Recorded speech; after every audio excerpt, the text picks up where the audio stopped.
Flower के लिए भी अगर हम बात करें तो इसको 4 पार्ट में डिवाइड किया गया है, जो कि आपके होते हैं। पहला होता है आपका calyx, second one is corolla, third one is gynoecium, and the fourth one is androecium। ठीक है, देखिए फ्लावर के मोस्टली 4 इंपॉर्टेंट पार्ट्स होते हैं। पहले जो 2 पार्ट्स होते हैं कैलिक्स एंड कॉरोला, इनको हम नॉन एसेंशियल पार्ट्स बोलते हैं क्योंकि ये रिप्रोडक्शन में आपके हेल्प नहीं करते हैं। बट गाइनोइशियम एंड एंड्रोइशियम आपके क्या होते हैं, ये रिप्रोडक्टिव पार्ट्स होते हैं फ्लावर के, इसलिए हम इनको बोलते हैं these are the essential parts of the flower. ठीक है, अब फ्लावर में अगर हम बात करें, फ्लावर को भी एक बेस प्रोवाइड करने का एक काम करता है, एक स्ट्रक्चर जिसको बोलते हैं थैलेमस, और एक नीचे एक स्टॉक लाइक स्ट्रक्चर होता है जिसे बोलते हैं पेडिकल। ठीक है, तो कोई भी फ्लावर होता है इसमें एक स्टॉक लाइक स्ट्रक्चर होता है, डंडीनुमा आपको स्ट्रक्चर दिखाई देता है जिसे पेडिसिल का नाम दे रहे हैं। ठीक है, पेडिसिल के ऊपर आपको एक सोलर स्ट्रक्चर दिखाई दे रहा है जिसे हम नाम दे रहे हैं थैलेमस। ये तो थैलेमस क्या होता है, थैलेमस एक बेस प्रोवाइड करता है फ्लावर को। ठीक है, अब थैलेमस के ऊपर ही आपको कैलिक्स, कॉरोला, एंड्रोइशियम एंड गाइनोइशियम दिखाई देंगे। ठीक है, पहले हम बात कर रहे हैं कैलिक्स की। कैलिक्स में क्या होता है, आपको एक ग्रीन कलर के पेटल लाइक स्ट्रक्चर दिखाई देते हैं जिन्हें बोलते हैं सेपल्स। ठीक है, तो सेपल्स हमारे क्या होते हैं, ग्रीन कलर के स्ट्रक्चर होते हैं थैलेमस के ऊपर, जो कि आपके किसी भी फ्लावर होता है, फ्लोरल बर्ड होती है, उसको एक प्रोटेक्शन देने का काम करते हैं जब ये फुली मैच्योर्ड नहीं होता है। ठीक है, कलेक्टिवली सेपल्स को हम बोलते हैं कैलिक्स। ठीक है, कैलिक्स ग्रीन कलर के होते हैं, या मैं बात करूं जो ये सेपल्स होते हैं ग्रीन कलर के स्ट्रक्चर होते हैं जो कि प्रोटेक्शन देने का काम कर रहे हैं फ्लावर को। एंड क्या करते हैं, बिकॉज ग्रीन कलर के हैं तो क्लोरोफिल भी प्रेजेंट होता है और ये क्या करते हैं, फूड का फॉर्मेशन करने में भी हेल्पफुल होते हैं। सेकेंड में अगर हम बात करें कॉरोला की, कॉरोला क्या होते हैं, मोस्ट एट्रैक्टिव पार्ट होता है किसी भी फ्लावर का, जिसमें क्या इंक्लूडेड रहती है आपके पेटल्स। ये हमारा फ्लावर की पेटल्स है ना, तो कलेक्टिवली पेटल्स को हम नाम देते हैं कॉरोला। ठीक है, पेटल्स क्या करती है, जो भी आपका फ्लावर है, सबसे पहले तो बहुत ही इंपॉर्टेंट पार्ट होता है, किसी भी फ्लावर को बहुत ही अट्रैक्टिव बनाने का काम करता है।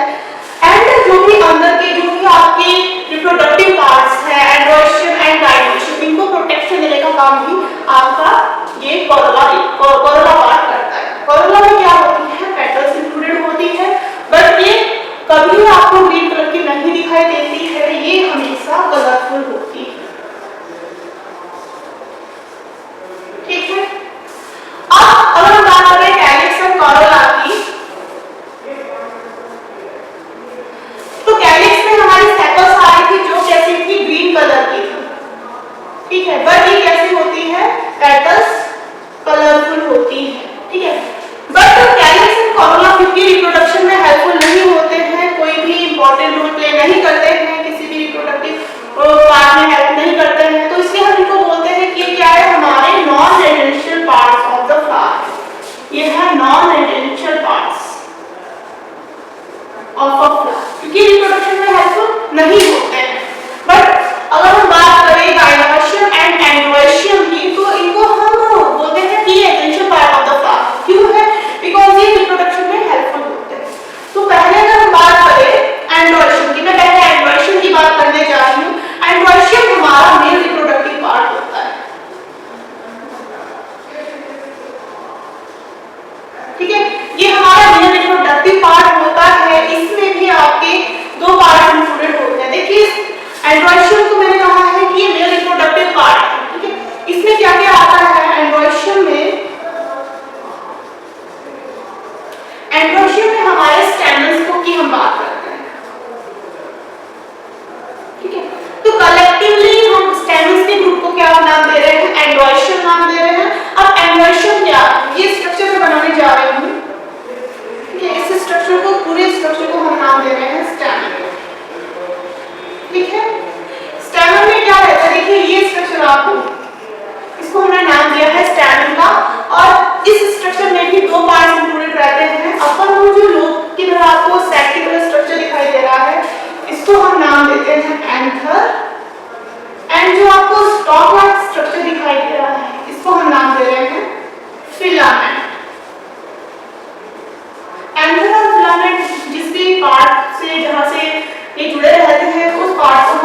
नाम देते हैं कनेक्टिव, क्योंकि ये कनेक्ट करने का काम कर रहा है एंथर एंड फिलामेंट। ठीक है, तो स्टेमस के ग्रुप को हम नाम देते हैं एंड्रोइशियम। एंड्रोइशियम क्या है? एक मेल रिप्रोडक्टिव पार्ट है हमारे फ्लावर का, जो कि रिप्रोडक्शन में हेल्पफुल होता है। ठीक है, एंथर में क्या होती है? एंथर में आपको दिखाई देनी है, यहाँ पर आपको 2 लोब्स दिखाई दे रही है। तो किसी भी एंथर में आपको 2 लोब्स दिखाई देती है। अगर हम इन लोब्स को कट करके देखें तो देखिए आपको यहाँ पर, अगर मैं बात करूं एंथर की लोब्स की, तो किसी भी एंथर में आपको 2 लोब्स दिखाई दे रही है। ठीक है, इस तरह से। ठीक है, अब ईच लोब्स में कितने सेक्शन होते हैं, अगर हम इसको कट करके देखें तो यहाँ पर आपको एक लोब में 2 सेक्शन दिखाई देते हैं। ठीक है, तो एक लोब के 2 सेक्शन हो गए हैं और दूसरे लोब के भी 2 सेक्शन। तो किसी भी एंथर में आपके 4 चैम्बर होते हैं, जिनको हम बोलते हैं पोलन सेक्स। ठीक है, थैलेडोमा संरचना होती है, स्ट्रक्चर होता है, इसलिए हमने इनको नाम दे दिया है पोलन सेक्स। इनके अंदर आपको छोटे-छोटे माइन्यूट स्ट्रक्चर दिखाई देते हैं, मेल गैमेट्स दिखाई देते हैं, जिनको हम नाम देते हैं पोलन ग्रेन्स।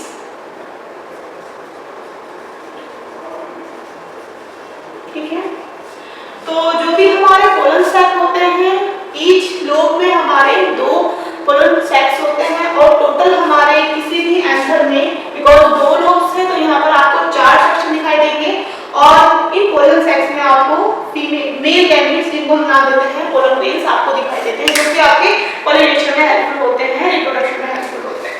ठीक है, जब ये मैच्योर हो जाते हैं तभी आपका एंथर बर्स्ट होता है, नहीं तो ये सी के अंदर अभी क्लोज रहते हैं। नेक्स्ट अगर हम बात करने जा रहे हैं हमारे फीमेल रिप्रोडक्टिव पार्ट की, जिसको हमने नाम दिया है गायनोइशियम। ठीक है, तो गायनोइशियम क्या है? देखिए, सबसे सेंटर में जो आपके फ्लावर का जो पार्ट होता है, इसको हमने नाम देते हैं गायनोइशियम। ये हमारा होता है फीमेल रिप्रोडक्टिव पार्ट।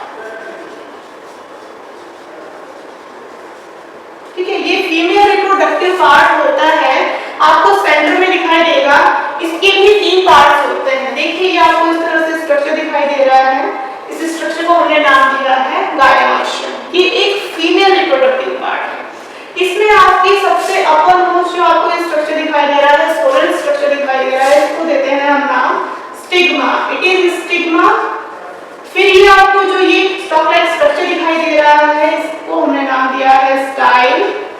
एंड ये आपको इस तरह से सोलर स्ट्रक्चर दिखाई दे रहा है, इसको हमने नाम दिया है ओवरी। ठीक है, तो किसी भी गायनोइशियम के 3 पार्ट्स होते हैं, stigma, style and ovary. Stigma क्या होता है? सोलर स्ट्रक्चर होता है, जो थोड़ा क्या होता है, स्टिकी होता है। स्टिकी क्यों होता है? बिकॉज जब एंथर से जो भी हमारे पोलन ग्रेन्स आते हैं, उसके बाद ये यहाँ पर क्या हो जाते हैं, चिपक जाते हैं आकर के, इसलिए स्टिकी होता है और ये जर्मिनेशन में भी हेल्पफुल होता है पोलन ग्रेन्स के। उसके बाद उसके थ्रू जो ये हमारे जर्मिनेट हो जाते हैं हमारे पोलन ग्रेन्स, इसके थ्रू स्टाइल के थ्रू, ये बोलते हैं ना स्टॉक लाइक स्ट्रक्चर, स्टाइल के थ्रू हमारी ओवरी में एंटर करते हैं, जहां पर आपके फीमेल गैमेट्स, जिनको बोलते हैं हम नाम देते हैं ओव्यूल्स। ठीक है, ओव्यूल्स हमारी ओवरी में प्रेजेंट होते हैं, जो हमारे क्या है, फीमेल गैमेट है, ओव्यूल। ठीक है, ओवरी में हमारे ओव्यूल प्रेजेंट होते हैं, जो क्या करते हैं, जब हमारा पोलन ग्रेन्स पूरी तरह से मैच्योर होकर के यहाँ से जर्मिनेट होकर के आता है, तो यहाँ पर आता है इस ट्यूब के थ्रू, जिसको स्टाइल का नाम दिया है। यहाँ पर इनका क्या होता है, इनके बीच में फ्यूजन होता है। इस प्रोसेस को हमने नाम दिया है फर्टिलाइजेशन।